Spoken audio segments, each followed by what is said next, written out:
Fei quote, "I always think about what my grandpa said to me. Don't let that drum go down. You keep that drum up." And I always think about that.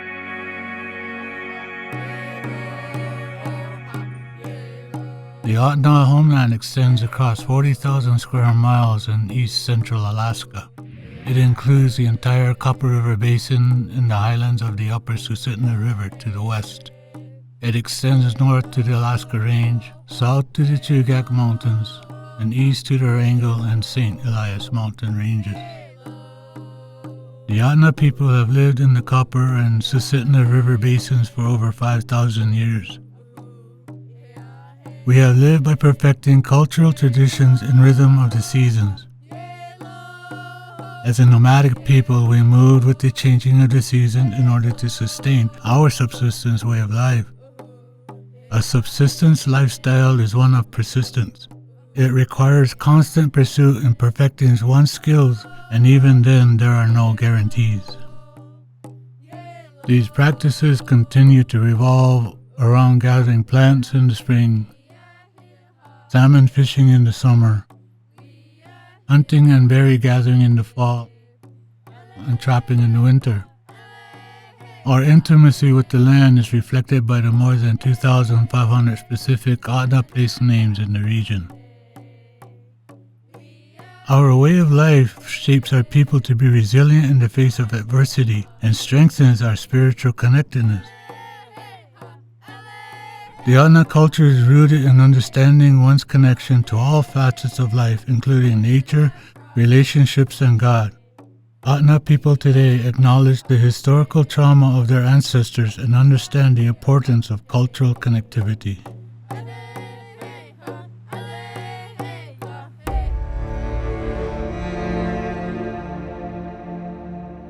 Beginning in the late 1700s, our people encountered Russian fur trappers.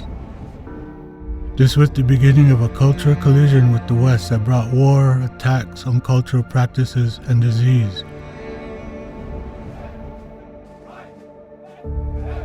By the 1900s, American military explorers had arrived, leading the way for more than 3,000 gold rush stampeders to enter the region in pursuit of gold. Violent clashes began and much of Ahtna's land resources were destroyed. The animals we relied on for subsistence were disrupted. The influx of people led to the disruption of our cultural ways and introduced harmful diseases, killing nearly 10% of Alaska's native people.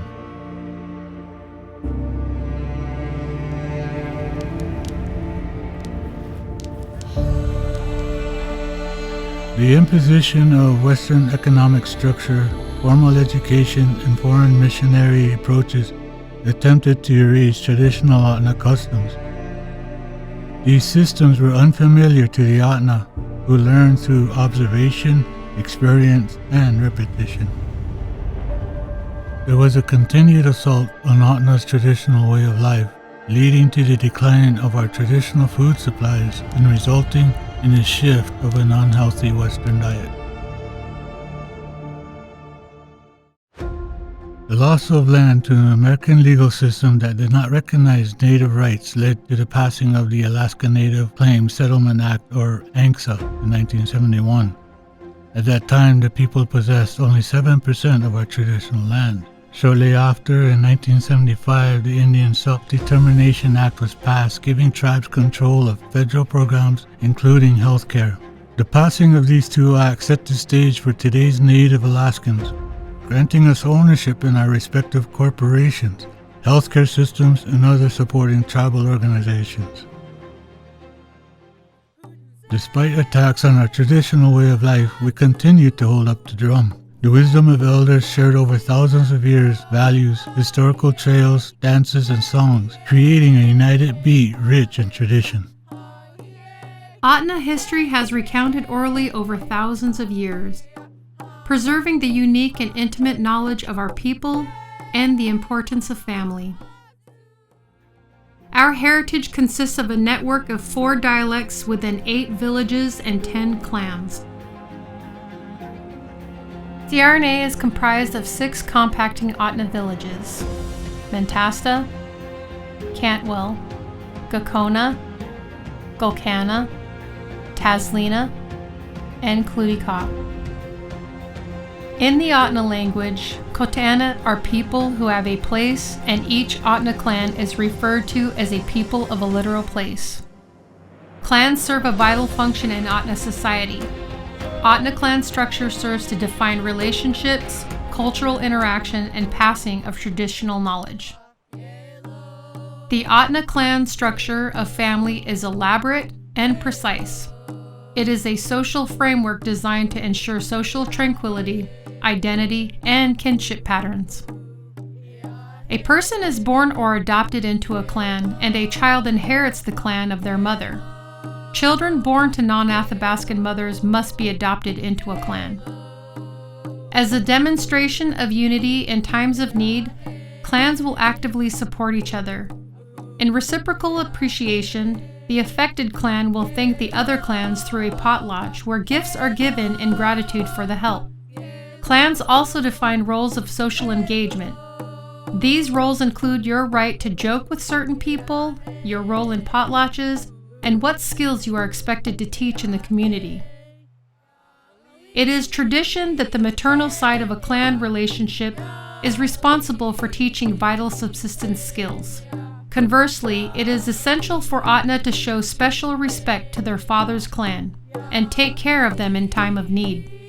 Clan membership shapes an Ahtna's identity while forging a connection with their place and ancestors. These are the 10 clans. Nultjin, the Sky People. Dengigit, the Silverberry People. Dichi Elchin, Saltwater People. Tultjin, Water People. Alchitne, Single-Minded People, One-Way People. Chishu, Ochre, Red Paint People. Ujishu, Caribou People. Kelayu, Fishtail People. Digagiyu, Fireweed People. Natishu, Ochre, Stripe Paint People. We don't set the drum down. We continue to understand who we are through our values. Keeping our connection strong and respecting our elders is important in keeping our drum up. We are a traditional oral culture. We emphasize listening intently and learning skills correctly. The essence of our character is formed by our values. These values are: an Ahtna must have respect for our elders, families, marriage, environment, clan rules, and food. You know, people help each other through them days. Everybody knew who they are and the clan they belong to, and they respect one another. An important component of respect is engi, or a taboo against doing what is forbidden.